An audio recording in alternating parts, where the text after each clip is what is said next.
Hello नमस्कार दोस्तों, मेरा नाम है आशीष कुमार और आप देख रहे हैं Ashish Kumar XYZ YouTube channel. आज मैं अपने चैनल पर लाया हूं डायरेक्ट एंड इनडायरेक्ट टैक्स के बारे में, जिसको हिंदी में कहते हैं प्रत्यक्ष और अप्रत्यक्ष कर। तो चलिए देखते हैं टैक्स क्या होता है।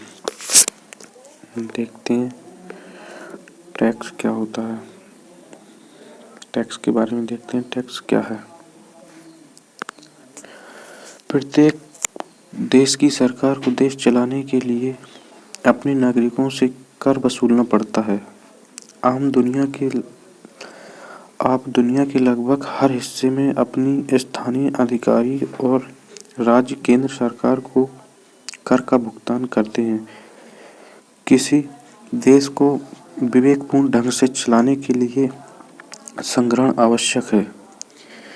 देश या सरकार कई रूपों में वसूलती है। देश या सरकार कई रूपों में कर को वसूलती है। कर का संग्रहण सबसे सामान्य प्रकार प्रत्यक्ष और अप्रत्यक्ष कर या सीमा शुल्क से होता है। कर दो प्रकार के होते हैं, प्रत्यक्ष कर और अप्रत्यक्ष कर, जो कि हम विस्तार पूर्वक पढ़ेंगे। प्रत्यक्ष कर और अप्रत्यक्ष कर। चलिए देखते हैं टैक्स का क्या कार्य होता है। चलिए देखते हैं कि टैक्स का क्या कार्य होता है। कर की बड़ी आबादी के लाभ सार्वजनिक हित सामाजिक कल्याण के लिए परियोजनाएं हैं। वित्त पोषित करने का एक तरीका है। ये परियोजनाएं बुनियादी ढांचे, रक्षा और सामाजिक कल्याण से संबंधित हो सकती है। क्या कह रहा है? कर बड़ी आबादी के लाभ सार्वजनिक हित सामाजिक कल्याण के लिए परियोजनाएं हैं। वित्त पोषित करने का एक तरीका है। कह रहा है कि वित्त को पोषित करने का एक तरीका है। ये परियोजनाएं बुनियादी ढांचे, रक्षा और सामाजिक कल्याण से संबंधित हो सकती हैं। रक्षा, सामाजिक कल्याण से संबंधित हो सकती हैं। चलिए देखते हैं आगे।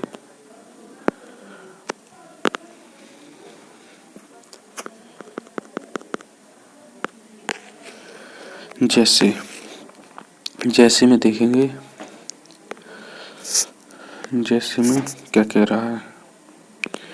जैसे में देखेंगे कि स्कूल, पुल, उपग्रह आदि। आगे देखते हैं। कई परियोजनाओं को बड़े व्यवसाय करने में मदद करती है। टैक्स जो है कई परियोजनाओं को बड़े व्यवसाय में मदद करने में करती है। जैसे कि स्वच्छ पेयजल की आपूर्ति प्रदान करना। जैसे कि स्वच्छ पेयजल की आपूर्ति प्रदान करना। भारत में कर सभी कानूनी संस्थाओं और व्यक्तियों पर लगाया जाता है। कर जो है टैक्स भारत की हर उस कानूनी संस्था और व्यक्तियों पर लगाया जाता है, जैसे कि निगमों, विकास निकाय, व्यक्तियों, संगठनों जैसी कानूनी कर संस्थाओं को प्रत्यक्ष और अप्रत्यक्ष करों से अपने हिस्से का भुगतान करना आवश्यक है। भारत में सामान आयात करने वाली किसी भी करदाता को सीमा शुल्क का भुगतान भी करना पड़ सकता है। कह रहा है किसी भी व्यक्ति, किसी भी करदाता को सीमा शुल्क का भुगतान भी करना पड़ सकता है। आगे कहता है कराधान के बारे में, यानी कि करधान टैक्स के बारे में कुछ बातें सूचीबद्ध हैं। चलिए देखते हैं टैक्स के बारे में क्या सूचीबद्ध है। टैक्स सालाना या प्रत्येक लेन देन पर लगाया जा सकता है। टैक्स जो है साल में भी लग सकता है या प्रत्येक लेन देन पर भी लग सकता है। चलिए देखते हैं। स्थानीय, राज्य और केंद्रीय अधिकारी पर लगाया जा सकता है। टैक्स जो है केंद्रीय, राज्य और केंद्रीय अधिकारी पर भी लगाया जा सकता है।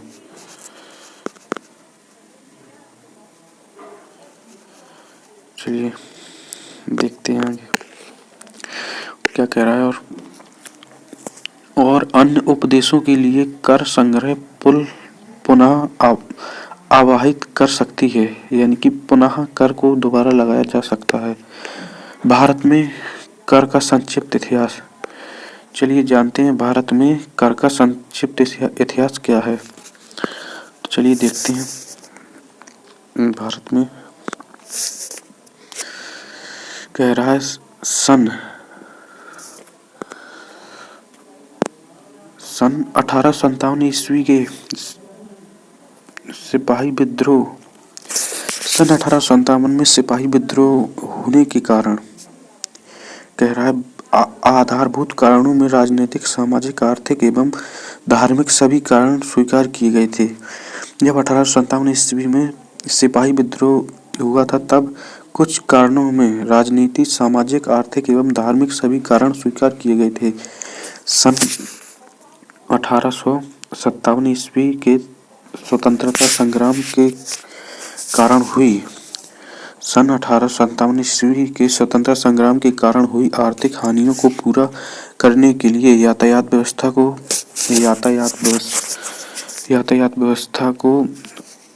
ठीक करने के लिए कुटीर उद्योग, लघु उद्योग, सामाजिक व आर्थिक ढांचे को मजबूत करने के लिए धन की आवश्यकता पड़ी। कह रहा है यातायात व्यवस्था को ठीक करने के लिए कुटीर उद्योग एवं लघु उद्योग, सामाजिक व आर्थिक ढांचे को मजबूत बनाने के लिए धन की बहुत आवश्यकता पड़ी। इस प्रकार जनता के कल्याण, लोकहित व समाज विकास के लिए भारत में आयकर प्रथम बार सन 1860 ईस्वी में सर जेम्स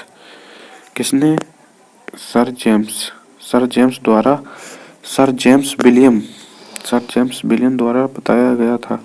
आयकर एक प्रकार का भारतीय जनता पर 1857 की क्रांति में दंड स्वरूप लगाया था। देश में क्रांति के उत्पन्न गंभीरता वित्तीय संकट को दूर करने के लिए ब्रिटिश सरकार द्वारा आय के एक प्रमुख स्रोत के रूप में प्रयुक्त किया गया ताकि भारत की वित्तीय संकट को दूर किया जा सके। जो वित्तीय हानि व आर्थिक संकट भारत में 1857 ईस्वी में हुई क्रांति के कारण आ गया। हम देखते हैं सर जेम्स विलियम द्वारा लगाया गया सन 1860 ईस्वी का आयकर अधिनियम ब्रिटिश आयकर अधिनियम पर आधारित था, क्योंकि 1857 ईस्वी की क्रांति के बाद भारत का शासन किसके यहाँ चला गया? भारत का शासन ईस्ट इंडिया कंपनी से ब्रिटिश सम्राट इंडिया के हाथ में चला गया। किसके हाथ में चला गया? ब्रिटिश सम्राट इंडिया के हाथ में चला गया।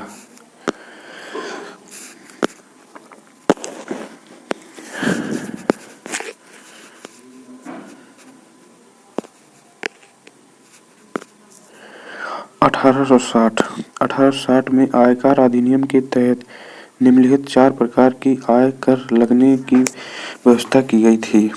निम्नलिखित है जो 1860 में आयकर अधिनियम के तहत निम्नलिखित 4 प्रकार के आयकर की गई थी। निम्नलिखित 4 प्रकार की आयकर की गई थी। चलिए देखते हैं कौन कौन सी आयकर। नंबर एक में आता है वेतन और पेंशन। नंबर 2 में आता है प्रतिभूतियों से आय। नंबर 3 में भूमि एवं संपत्ति से आय। नंबर 4 में देखते हैं क्या है। नंबर 4 में व्यापार या देश के पैसे की आय। व्यापार या देश के पैसे की आय देखते हैं। 1860 के अनुसार अधिनियम जो बनाए गए थे उनसे समय समय पर लेते रहे, लेकिन आयकर अधिनियम 1860 के बाद आर्थिक के लिए विकास की गति को तीव्र करने के लिए निम्न पक्षों की आवश्यकता में संशोधन किए जाते रहे। देखते हैं कौन कौन सन में संशोधन किए गए हैं। पहला संशोधन 1863 ईस्वी में हुआ, दूसरा संशोधन 1867 ईस्वी में हुआ और अगला संशोधन 1871 ईस्वी में, फिर इसके बाद 1873 ईस्वी में, फिर इसके बाद 1878 ईस्वी में और लास्ट संशोधन हुआ है 1880 ईस्वी में। तो अब इसमें क्वेश्चन बनता है कि आयकर क्या है? आयकर क्या है? आयकर की विशेषताएं तथा आयकर लगने के आधार और विधि की व्याख्या करें। तो चलिए जानते हैं कि आयकर क्या है। आयकर लगने वाला एक वार्षिक कर है। क्या है? आयकर लगने वाला एक वार्षिक कर है। यह प्रत्येक वर्ष में करदाता द्वारा कर के कमाई भर में कमाई कर योग्य पर लगाया जाता है। यह कह रहा है प्रत्येक वर्ष में करदाता द्वारा कमाई गई राशि कर योग के रूप में लगाया जाता है। चलिए आगे देखते हैं। कर योग के अनुसार किया जाता है।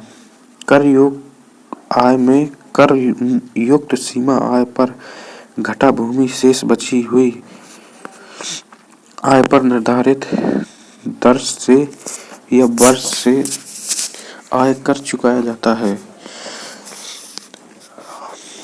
जैसे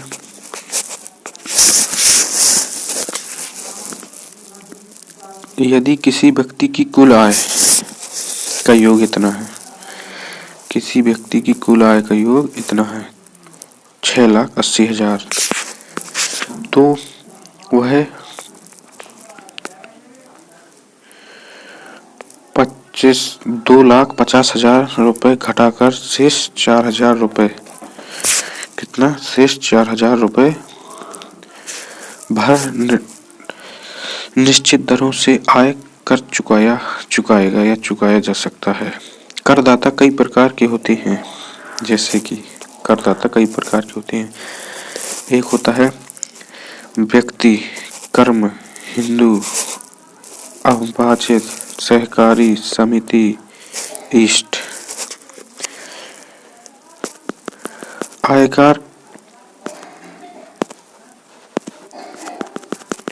आयकर किसे देना होता है? तो चलिए देखते हैं आयकर किसे देना होता है। प्रत्येक ऐसे व्यक्ति को देना होता है जिसकी गत वित्तीय ऐसे व्यक्ति आयकर किसे देना होता है? ऐसे व्यक्ति को जिसकी गत वित्तीय वर्ष की आय का योग युक्त सीमा से अधिक हो। ऐसा व्यक्ति जिसकी गत वित्तीय वर्ष की आय का योग कर युक्त की सीमा से अधिक हो या चालू वित्तीय वर्ष में लागू दरों से आय कर देना होता है। चलिए देखते हैं आगे। आयकर की विशेषताएं नंबर 1 में क्या है? आयकर की विशेषताओं में नंबर 1 में प्रत्यक्ष कर। आयकर एक प्रत्यक्ष कर है। शुरुआत में ही बताया था कर 2 प्रकार के होते हैं, प्रत्यक्ष कर या अप्रत्यक्ष कर। तो नंबर 1 प्रत्यक्ष कर। आयकर की विशेषता कह रहा है कि प्रत्यक्ष कर क्या है? आयकर एक प्रत्यक्ष कर है जिसका प्रत्यक्ष से तात्पर्य उस कर से है जिसका भार उस व्यक्ति पर पड़ता है जो उसे चुकाता है। कह रहा है आयकर प्रत्यक्ष कर का तात्पर्य यह है कि जिस पर उसका कर होता है उसे ही चुकाना पड़ता है। चलिए देखते हैं आगे। केंद्रीय कर। अगला है केंद्रीय कर। आयकर केंद्रीय सरकार द्वारा लगाया एवं वसूल किया जाता है। केंद्रीय कर जो है वो केंद्रीय सरकार द्वारा लगाया एवं वसूला जाता है।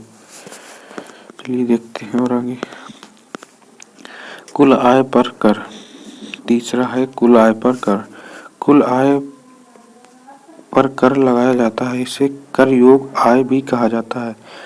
कुल आय पर कर को कुल आय का भी कहा जाता है। कर कुल आय भी कहा जाता है।